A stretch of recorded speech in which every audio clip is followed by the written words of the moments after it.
बिस्मिल्लाहिर्रहमानिर्रहीम। बच्चों, इस लेक्चर में हम बात करेंगे कॉम्बिनेशंस पे।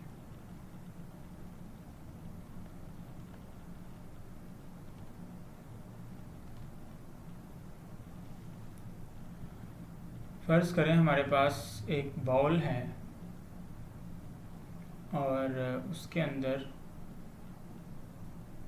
बाउल के अंदर कुछ बॉल्स पड़ी हुई हैं। इस तरह की कुछ बॉल्स इसके अंदर मौजूद हैं और इन सब के डिफरेंट कलर्स हैं। फ़र्ज़ करें ये 1 2 3 4 5 6 7 8, ये 8 बॉल्स इसके अंदर मौजूद हैं। अब हमें कहा जाता है कि आप इसमें से कोई सी 3 बॉल चूज़ कर लें।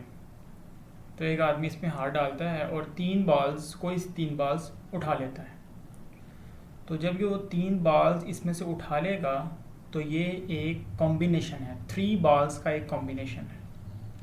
अब ये 3 बॉल्स उठा के हमने इन 3 बॉल्स को यहाँ पे रख दिया और इनको हमने अरेंज नहीं करना, इनको हमने मज़ीद अब अरेंज नहीं करना। कॉम्बिनेशन का मतलब होता है कि हमने एक सेट उठा लेना है, किसी वाइडर सेट में से हमारे पास ज़्यादा ऑब्जेक्ट्स पड़े हैं, जैसे यहाँ पे 8 ऑब्जेक्ट्स पड़े हैं, तो हमने इसमें से 3 ऑब्जेक्ट उठा लिए और उसके बाद हमने इसको अरेंज नहीं किया, बस 3 ऑब्जेक्ट उठाने हैं, कोई से भी 3। अब कितने तरीक़ों से हम ये 3 ऑब्जेक्ट्स इसमें से उठा सकते हैं? फ़र्ज़ करें पहले किसी ने उठाए तो उसके हाथ में रेड, वाइट और ब्लैक बॉल आई, उसके बाद ये तीनों बॉल अंदर रख दिए गए और उसके बाद किसी और ने 3 बॉल उठाए, कोई से हाथ डाला अंदर और इस पर फ़र्ज़ करें कपड़ा पड़ा हुआ है, तो इसमें हाथ डाल के कोई भी 3 बॉल्स निकाले तो एक रेड आया, एक ब्लैक आया, एक ब्लू आया। तो डिफरेंट बॉल्स हमारे पास आ रहे हैं, डिफरेंट कॉम्बिनेशंस आ रहे हैं। अब इन बॉल्स को बाहर निकाल के हम अरेंज नहीं कर रहे, जस्ट हमने कॉम्बिनेशन फाइंड आउट कर लिया 3 बॉल्स का। तो कितने कॉम्बिनेशंस पॉसिबल हैं उसके लिए हमारे पास कॉम्बिनेशन का फार्मूला यूज़ होता है। देखिए, परमुटेशन के अंदर और कॉम्बिनेशन के अंदर यही मेन डिफरेंस है। परमुटेशन के अंदर हम यहाँ से जब बॉल्स निकालेंगे, यानी फ़र्ज़ करें हमारे पास यहाँ पे 8 बॉल्स हैं और 3 बॉल हम यहाँ पे निकालेंगे, तो कॉम्बिनेशन के अंदर तो ये होगा कि 8C3 इसको लिखा जाएगा, यानी 8 बॉल में से हमने 3 बॉल्स का कॉम्बिनेशन फाइंड आउट करना है कि कितने कॉम्बिनेशंस पॉसिबल हैं। 3 बॉल्स किस किस तरीके से हम यहाँ से बाहर निकाल सकते हैं। लेकिन परमुटेशन के अंदर ये होता है कि हमारे पास 8 बॉल्स हैं, हमने उसमें से 3 बॉल्स चूज़ करने, कोई से 3 बॉल हमने चूज़ कर लिए, किसी बंदे ने इस पर हाथ डाला, इसमें हाथ डाला और 3 बॉल निकाल लिए। अब वो 3 बॉल्स जो निकालेंगे उनको हमने यहाँ पे अरेंज भी करना है कि कितने तरीक़ों से आपस में अरेंज हो सकते हैं। फ़र्ज़ करें हमारे हाथ में एक वाइट बॉल आया, एक ब्लैक बॉल आया और एक ब्लू बॉल आया, ब्लैक और एक ब्लू, ये 3 बॉल्स हाथ में आए। तो कॉम्बिनेशन के अंदर सिर्फ हम इतना ही जानते हैं, इतना ही जानने की कोशिश करते हैं कि ये 3 बॉल्स हमारे हाथ में आ गए हैं, अब बस एक कॉम्बिनेशन मिल गया। लेकिन परमुटेशन के अंदर हम इन 3 बॉल्स को अरेंज भी करते हैं, मतलब ये इनको कितने तरीके से, किस किस तरीके से इनको रखा जा सकता है। अब हमने वाइट बॉल पहले रखा, ब्लैक बाद में रखा, ब्लू उसके बाद रखा। अब ऐसा हो सकता है कि ब्लू बॉल पहले रख दिया जाए, ब्लैक उसके बाद रख दिया जाए और वाइट उसके बाद रख दिया जाए। अब ऐसे भी हो सकता है कि पहले सबसे ब्लू रख दिया जाए और बाद में वाइट रख दिया जाए और उसके बाद ब्लैक रख दिया जाए।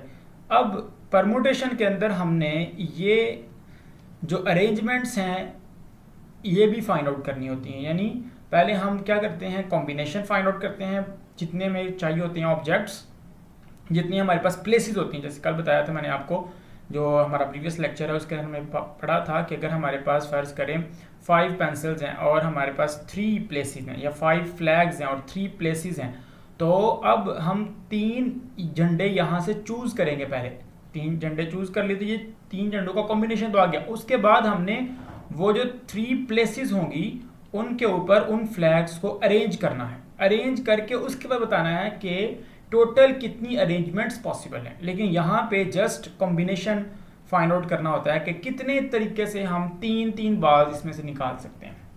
यानी डिफरेंट, हमारे पास एक दफ़ा वाइट ब्लू ब्लैक आ गया, एक दफ़ा रेड ब्लू और ग्रीन आ गया, तो डिफरेंट हमारे पास जब बॉल्स आ जाए तो कितनी कितनी पॉसिबिलिटीज़ हैं ये बताता है कॉम्बिनेशन। अब इसका फार्मूला क्या होता है? फ़र्ज़ करें बच्चों हमारे पास टोटल n ऑब्जेक्ट्स हैं और उसमें से हम चूज़ करते हैं आर बॉल्स। हमारे पास n ऑब्जेक्ट्स हैं और r ऑब्जेक्ट्स उसमें से चूज़ करते हैं, तो कितने कॉम्बिनेशन पॉसिबल हैं? तो ये इक्वल होगा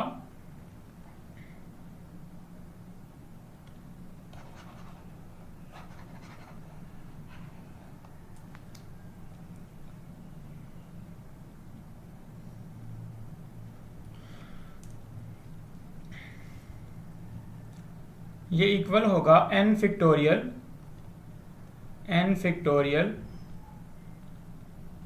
over r factorial into n minus r का फैक्टोरियल, ये इसके इक्वल होगा।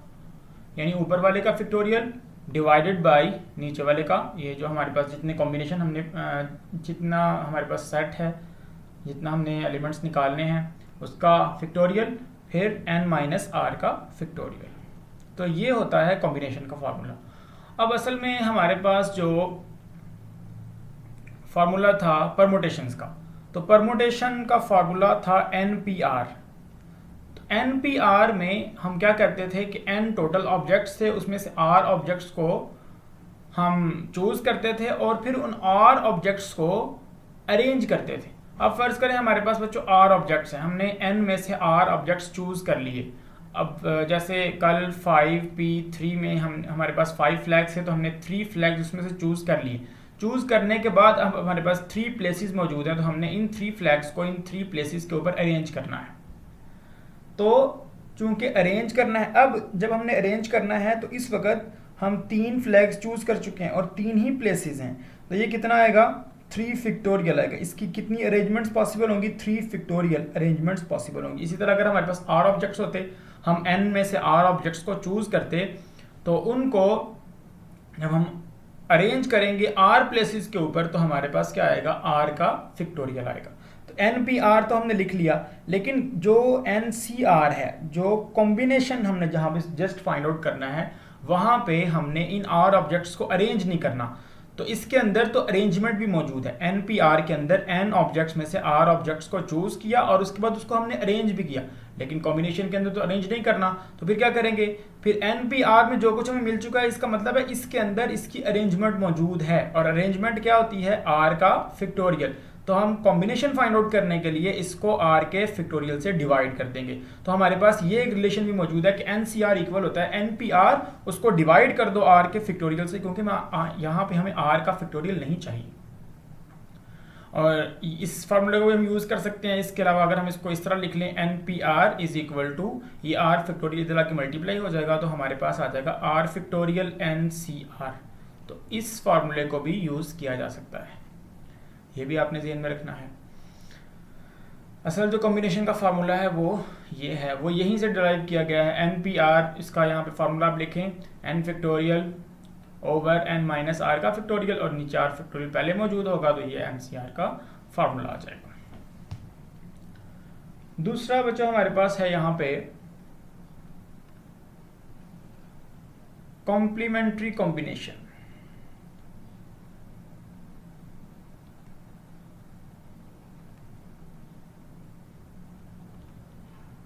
कॉम्प्लीमेंट्री कॉम्बिनेशन कॉम्प्लीमेंट्री कॉम्बिनेशन ये है कि NCR इक्वल होता है NC, n में से r को माइनस कर दो, NCN माइनस r। फ़र्ज़ करें मैंने अभी जो एग्जांपल दी है कि हमारे पास एक बाउल है और उसके अंदर हमारे पास 8 बॉल्स हैं, 1 2 3 4 5 6 7 एंड 8। यहाँ पे 8 बॉल्स हैं, या 9 10 कर लेते हैं, हमारे पास 10 बॉल्स हैं। अगर हम यहाँ से 4 बॉल्स को चूज़ कर लेते हैं, हमारे पास टोटल बॉल्स कितने हैं? 10 बॉल्स हैं, और इसमें से हम 4 बॉल्स को चूज़ कर लेते हैं। n 10 है और r इज इक्वल टू 4। तो ये कितने तरीक़ों से चूज़ हो सकते हैं? ये 10C4 वेज से चूज़ किया जा सकता है इनको। लेकिन बच्चों जब हमने यहाँ से 4 बॉल्स निकाल लिए, तो अंदर कितने बच जाएंगे? अंदर 6 बॉल्स बच जाएंगे। तो जब एक कॉम्बिनेशन तो हमने बाहर निकाल लिया 4 बॉल्स का, जब हमने 4 बॉल्स बाहर निकाल लिए, तो अंदर भी एक कॉम्बिनेशन ऑफ बॉल्स मौजूद है। वो कितने बॉल्स हैं? 6 बॉल्स। तो जब भी हम कोई कॉम्बिनेशन बाहर निकालेंगे बॉल्स का, तो उसके कॉम्प्लीमेंट में जितने बॉल्स होंगे वो अंदर बचे हुए होंगे और उनका एक कॉम्बिनेशन अपना बना होगा। यानी 4 बॉल्स से बाहर निकालिए, 6 बॉल्स का एक कॉम्बिनेशन बना हुआ है और वो उतने ही होंगे जितने आप 10C4 फाइंड आउट करेंगे। जितने आपके पास ये वेज होंगे उतने ही वेज होंगे कि जितने बॉल्स अंदर बच जाते हैं उनके कॉम्बिनेशन कितने हैं। तो इसका मतलब है 10C, आपने 4 बॉल्स बाहर निकाले तो कितने बच गए? 6 बॉल्स अंदर बच गए। तो ये दोनों कॉम्बिनेशन के जितने ये वेज हैं ये सेम होंगे, ये इक्वल होगा। इसका मतलब अब इसको हम ऐसे लिख सकते हैं कि 10C4 इक्वल होगा 10C 10-6, क्योंकि हम इसको ऐसे लिख सकते हैं। देखिए 10-6 कितना होता है? 4 होता है। तो इसको ऐसे भी लिखा जा सकता है। तो ये बात बच्चों आपको क्लियर होनी चाहिए। इसी तरह आप यहां से क्या लिख सकते हैं? 10C6 is equal to 10C 10-6। ये आपके पास क्या आ जाएगा? ये आ जाएगा 10C4। और अगर हम यहां से 10-4 करेंगे तो ये आपके पास क्या आ जाएगा बच्चों? 10C6 आ जाएगा। तो इसका मतलब होगा इस केस के लिए 10C4 और 10C6 जो है वो सेम होगा। आप इसको फाइंड आउट करके देख सकते हैं कि 10C4 आपके पास किसके इक्वल होगा? 10 फैक्टोरियल ओवर 4 फैक्टोरियल, फिर 10-4 का फैक्टोरियल। तो ये आ गया 10 फैक्टोरियल ओवर 4 फैक्टोरियल और साथ में 6 फैक्टोरियल। और अगर हम फाइंड आउट करते हैं यहाँ पे 10C6,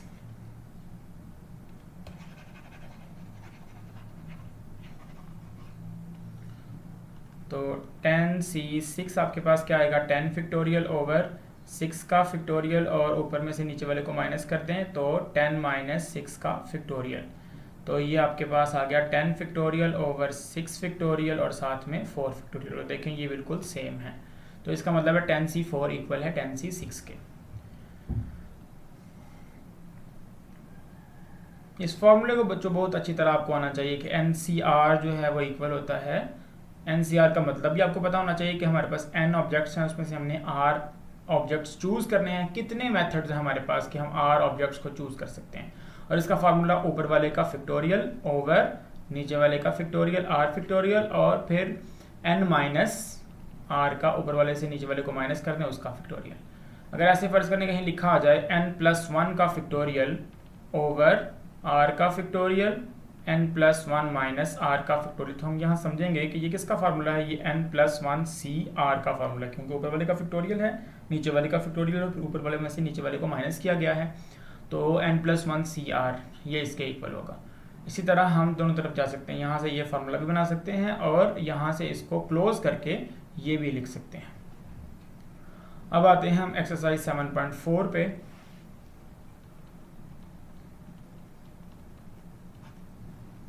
question number 1, first part, 12C3 is equal to, हमने इसको इवेल्यूएट करना है बच्चों। क्वेश्चन नंबर 1 के अंदर हमने ये सारे इवेल्यूएट करने हैं। सबसे पहला है 12C3। 12C3 किसके इक्वल होगा? ये इक्वल होगा 12 का फैक्टोरियल ओवर नीचे वाले का फैक्टोरियल 3 का फैक्टोरियल और ऊपर वाले में से नीचे वाले को माइनस कर दें 12-3 का फैक्टोरियल। ये इक्वल आ गया 12 का फैक्टोरियल ओवर 3 का फैक्टोरियल इंटू 9 का फैक्टोरियल। 12 इंटू 11 इंटू 10 इंटू 9 का factorial over 3 into 2 into 1 multiply by 9 का फैक्टोरियल। ये दोनों तो कैंसिल आउट हो जाएंगे और ये 3 2 6, 6 2 12, ये आ गया। 11 को 2 से मल्टीप्लाई करें तो 22, 22 को 10 से मल्टीप्लाई करेंगे तो 220, ये इसका आंसर है। इस तरह से आप सेकंड पार्ट भी कर सकते हैं। थर्ड पार्ट हम देख लेते हैं। थर्ड पार्ट कैसे करना है? थर्ड पार्ट हमने इवेल्यूएट करना है NC4। अब NC4 बाय फार्मूला किसके इक्वल होगा?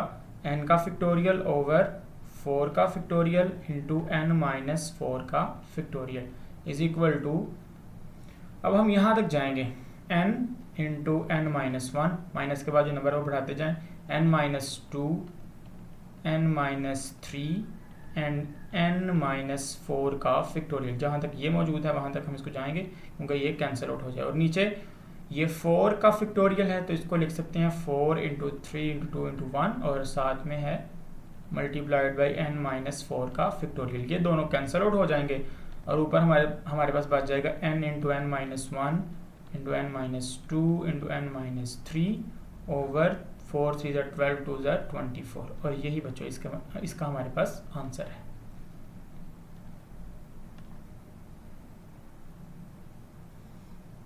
नेक्स्ट है हमारे पास क्वेश्चन नंबर 2। क्वेश्चन नंबर 2 का फर्स्ट पार्ट है NC5 is equal to NC4।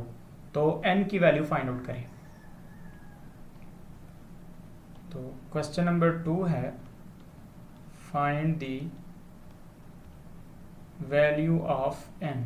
First part हम इसको सॉल्व करते हैं। हमें गिवन है NC5 is equal to NC4 using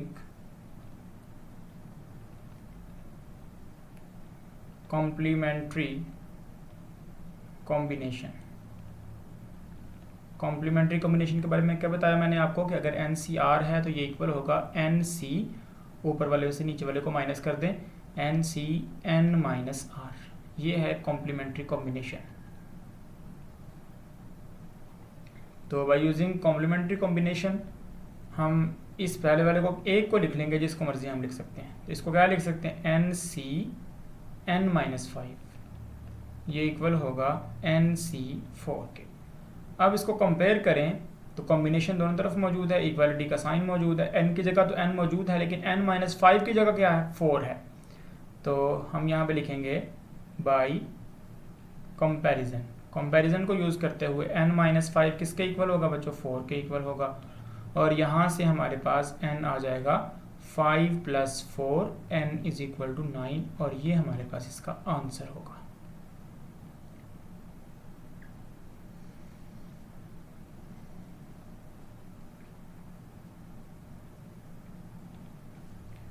इसके बाद क्वेश्चन नंबर 2 का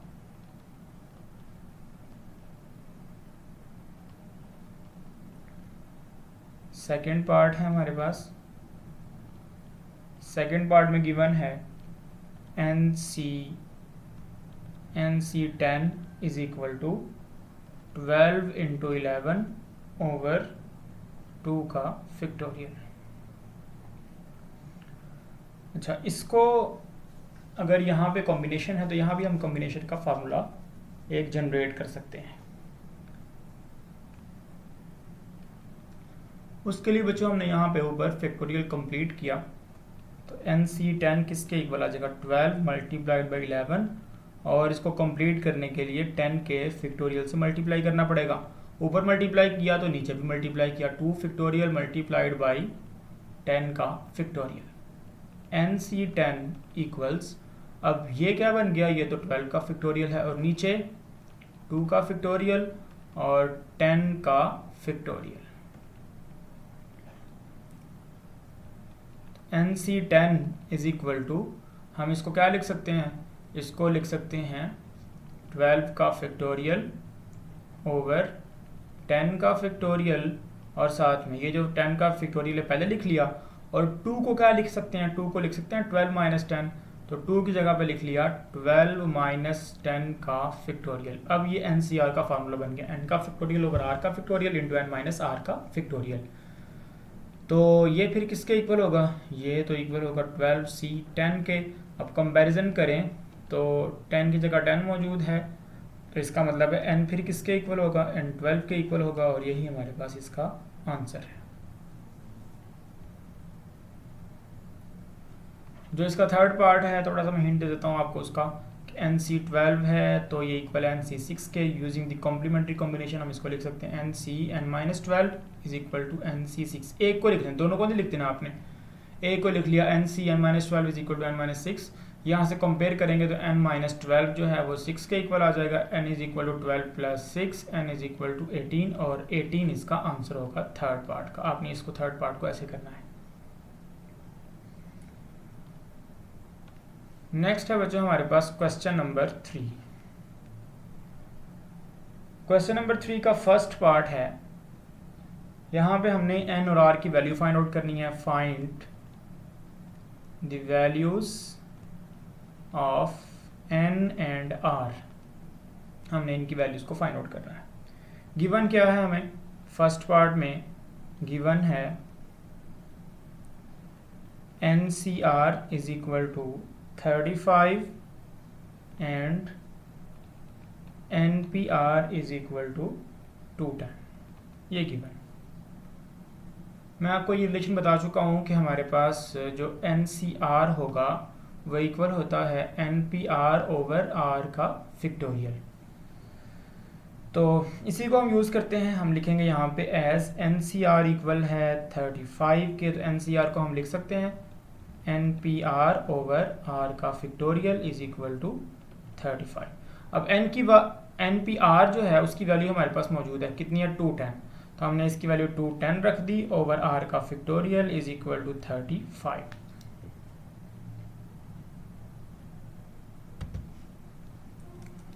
यहाँ से बच्चों हम इसको क्या लिख सकते हैं, इसको लिख सकते हैं 210 over 35 is equal to R का फैक्टोरियल। R का फैक्टोरियल इक्वल आ गया 6 के। अब 6 किसका फैक्टोरियल है, ये तो 3 का फैक्टोरियल है, तो R factorial is equal to 3 का फैक्टोरियल। यहाँ से हम कंपेयर करेंगे तो R की वैल्यू हमारे पास आ जाएगी 3। तो N और R की वैल्यू फाइंड आउट करनी थी, तो एक वैल्यू तो हमारे पास आ गई है 3, दूसरी वैल्यू के लिए आल्सो गिवन। और हमें क्या गिवन है, हमें गिवन है कि NPR इक्वल है 210 की, NPR इक्वल्स 210। अब NPR का फार्मूला क्या था, NPR का फार्मूला था n factorial over n minus r का फैक्टोरियल। यहाँ पे डिवाइडेड बाय r फैक्टोरियल हमने नहीं करना, n factorial over n minus r का फैक्टोरियल इक्वल्स 210। अच्छा, अब हमारे पास r की वैल्यू तो मौजूद है, n का factorial over n minus r की वैल्यू रख दी, n माइनस 3 का फैक्टोरियल इज इक्वल टू 210। अब जहाँ तक नीचे हमारे पास जो नंबर मौजूद है वहाँ तक इसको एक्सपेंड कर लेते हैं, तो इसको लिख सकते हैं n into n minus 1 into n minus 2 into n minus 3 का फैक्टोरियल ओवर n माइनस 3 का फैक्टोरियल इज इक्वल टू 210। ये दोनों तो कैंसिल आउट हो जाएंगे और हमारे पास बच गया n into n minus 1 into n minus 2 is equal to 210। अब देखेंगे ये 3 कंसेक्टिव नंबर्स हैं, 3 कंसेक्टिव नंबर्स मल्टीप्लाई हो रहे हैं और आंसर आ रहा है 210, और ये 210 कोई बहुत बड़ा नंबर नहीं है। तो इसका मतलब ये है कि हम देख लेते हैं कि किन 3 कंसेक्टिव नंबर्स को मल्टीप्लाई करके हमारे पास 210 आ सकता है। क्या 1, 2 और 3 को मल्टीप्लाई किया आएगा, इनको मल्टीप्लाई करके आ सकता है। इनको चेक करेंगे तो ये आपके पास 6 आ जाएगा। इसी तरह आप फिर अगले 3 नंबर्स को चेक कर लें, 2, 3, 4 को चेक करेंगे तो ये भी आपके पास 210 नहीं आएगा। इसके बाद आप अगले नंबर्स को चेक कर लें, 3, 4, 5 को चेक करें और ये भी आपके पास 3, 4 12, 5 60 आ जाएगा और ये 6, 4 24 आ जाएगा। और फिर आप 4, 5 और 6 को मल्टीप्लाई करके चेक करें तो 4, 5 20, 20 को 6 से मल्टीप्लाई करें तो 120 आ जाएगा।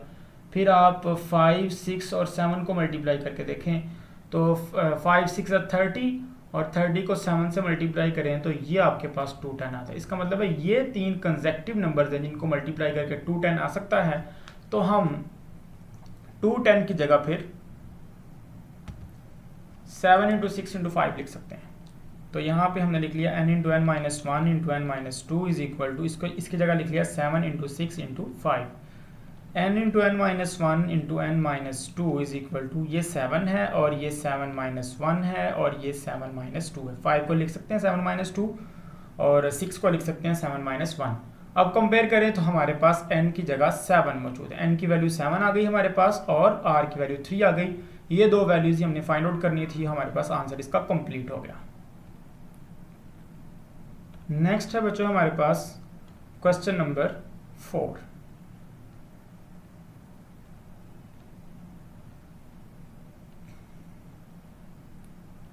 क्वेश्चन नंबर 4 ये है कि how many diagonals and triangles can be found by joining the vertices of a polygon having 5 sides, 8 sides and 12 sides. इस क्वेश्चन को हमने कैसे करना है, फर्ज करें हमारे पास एक पॉलीगॉन है और जिसकी 5 साइड्स हैं। हम एक पॉलीगॉन बनाते हैं यहाँ पे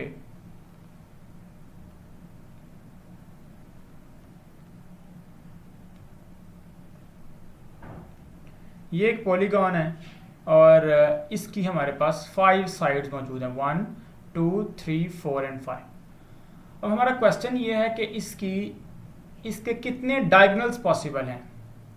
तो डायगोनल्स बच्चों हमारे पास किसी भी दो जो वर्टिसेस हैं, ये जो हमारे पास पॉइंट्स हैं इनको बोलते हैं वर्टिसेस ऑफ द पॉलीगॉन।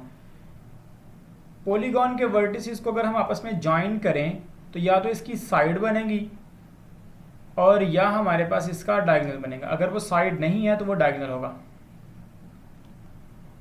यानी इसका हमारे पास एक डायगोनल तो ये नज़र आ रहा है हमें, एक डायगोनल इसका ये है, एक डायगोनल इसका ये है और एक डायगोनल इसका ये है, और एक डायगोनल हम इन दो वर्टिसेस को इसको और इसको ज्वाइन कर दें तो एक डायगोनल इसका ये है। तो आपको कितने डायगोनल नज़र आ रहे हैं, यहाँ पे कितने डायगोनल नज़र आ रहे हैं, 1 1 2 3 1 2 3 4 5। तो यहाँ पे आपको इसके 5 डायगोनल्स नज़र आ रहे हैं।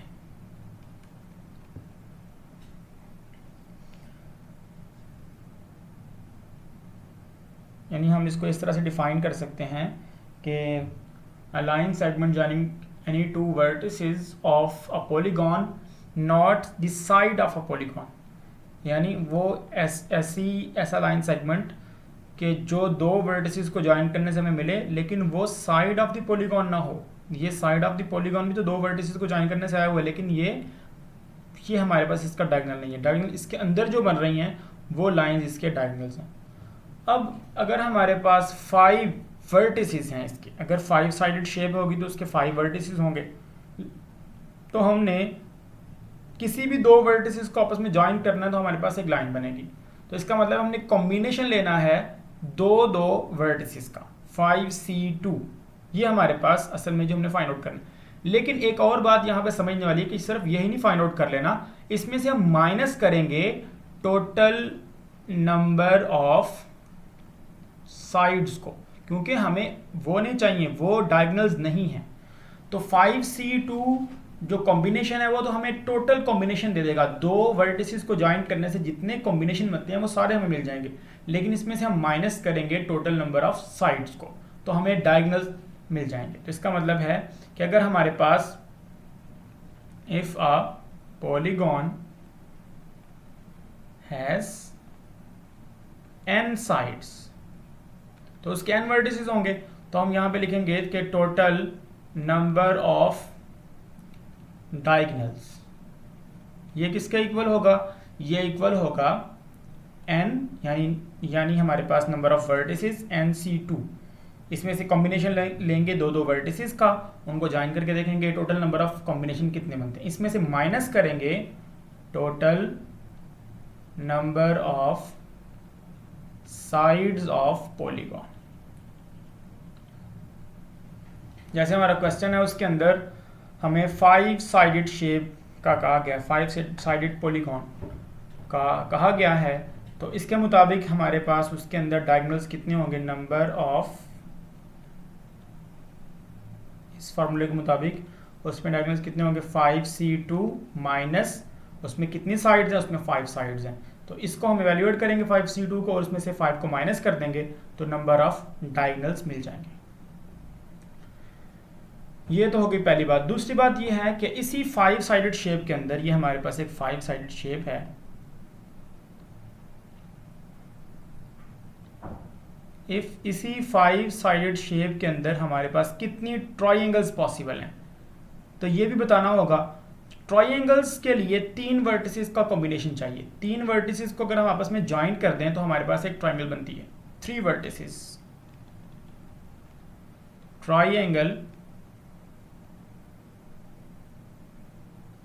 Triangle is formed by joining 3 vertices। ये बात क्लियर है। तो अब हमारे पास टोटल वर्टिसेस कितने, अगर हमारे पास 5 साइडेड शेप है तो इसमें हमारे पास 5 वर्टिसेस होंगे, तो इसमें हमने कॉम्बिनेशन लेना है 3 वर्टिसेस का, और ये जो 3 वर्टिसेस का कॉम्बिनेशन होगा ये इस ट्राइंगल, इस पॉलीगॉन का हिस्सा होगा, इससे बाहर तो नहीं जा सकता। तो तो इसमें अंदर अगर इसकी हमारे पास एक साइड आती है, इसकी दो साइड आ जाती हैं तो कोई इशू नहीं है, क्योंकि एक साइड हमारे पास इसके अंदर वाली होगी और ये ट्राइंगल बनेगी। तो हमने टोटल नंबर ऑफ ट्राइंगल बताना है, तो उसके लिए हम क्या करेंगे कि यहाँ मैं आपको लिख देता हूँ उसका फार्मूला भी।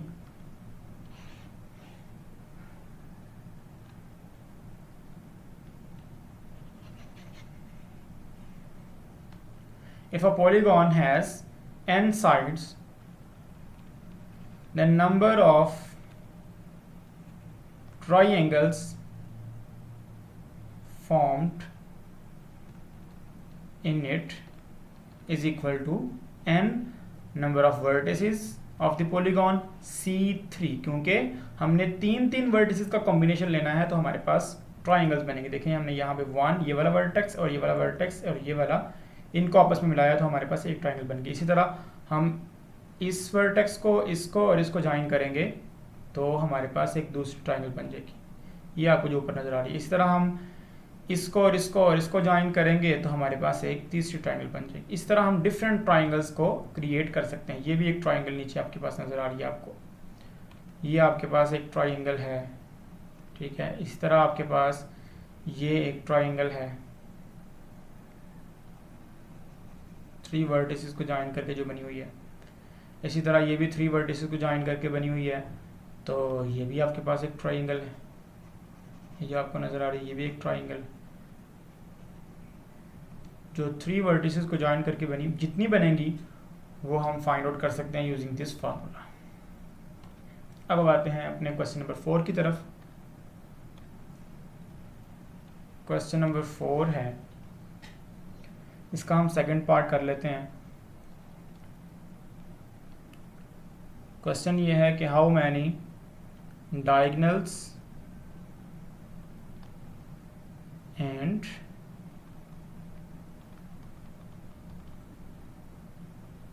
triangles can be formed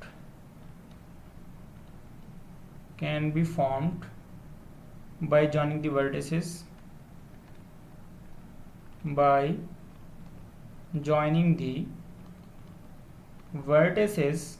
of the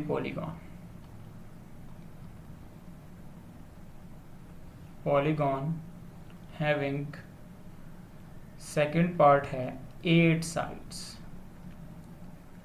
8 sides हैं, इसका मतलब यहाँ पे हमारे पास n 8 है, इसके वर्टिसेस भी 8 होंगे।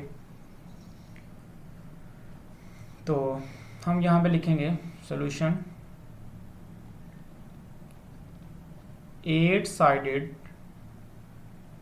polygon has 8 vertices, इसके 8 ही vertices होंगे।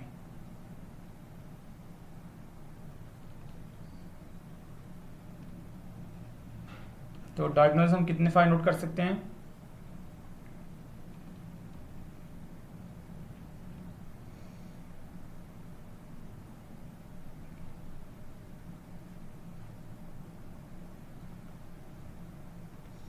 हम यहाँ पे लिख सकते हैं जॉइनिंग एनी 2 vertices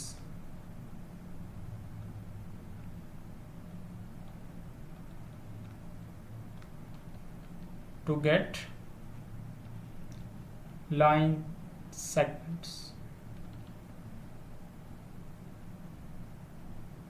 तो वो कितना आ जाएगा बच्चों हमारे पास? वो आ जाएगा 8 टोटल वर्टिसेस हैं और दो को हमने ज्वाइन करना है तो दो का कॉम्बिनेशन लेंगे, 8C2 आ जाएगा। बट these include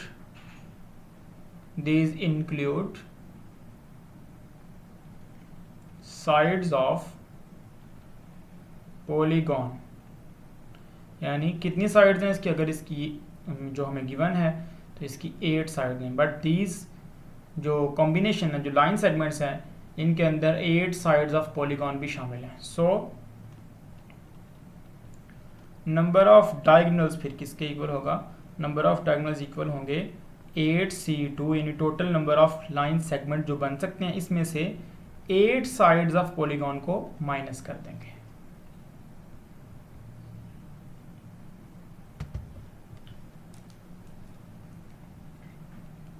अच्छा, अब 8c2 क्या आ जाएगा, 8 का फैक्टोरियल ओवर 2 का फैक्टोरियल इंटू 8 माइनस 2 का फैक्टोरियल माइनस 8। तो ये आ गया 8 इंटू 7 इंटू 6 का फैक्टोरियल ओवर 2 इंटू 1 इंटू 6 का फैक्टोरियल। ये कैंसिल आउट हो गया, माइनस 8। तो 2 4 ज़ार 8 और 4 7 ज़ार 28 माइनस 8।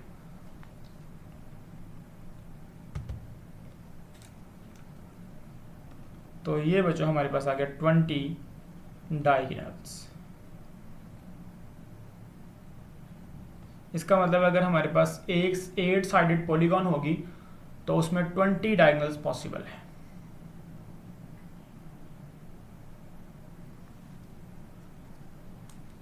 और दूसरी बात हमने जो यहाँ पे फाइंड आउट करनी है वो है number of triangles joining any 3 vertices of a polygon we can have triangles। तो फिर नंबर ऑफ ट्राइंगल्स कितनी होगी, नंबर ऑफ ट्राइंगल्स कितनी होगी, टोटल हमारे पास जो वर्टिसेस हैं वो 8 हैं और हमने ज्वाइन करना है 3 वर्टिसेस को। 8c3 इसको फाइंड आउट करें, 8 का फैक्टोरियल ओवर 3 का फैक्टोरियल इंटू 8 माइनस 3 का फैक्टोरियल। तो ये किसके इक्वल आ जाएगा, 8 इंटू 7 इंटू 6 इंटू 5 का फैक्टोरियल और नीचे 3 इंटू 2 इंटू 1 इंटू 5 का फैक्टोरियल। ये कैंसिल आउट हो गया, 3 2 ज़ार 6, ये भी कैंसिल आउट हो गया। तो हमारे पास बच गया 42, 8 7 ज़ार 42 आ गया बच्चों। तो इसका मतलब है 42 ट्राइंगल्स यहाँ पे पॉसिबल हैं। इसी तरह आपने इसके 2 पार्ट करने हैं, इसके 2 क्वेश्चन हमने और करने हैं। वो क्वेश्चंस पहले आप इसको कंप्लीट करें, नेक्स्ट लेक्चर में उनको कंप्लीट करते हैं। अल्लाह हाफिज़।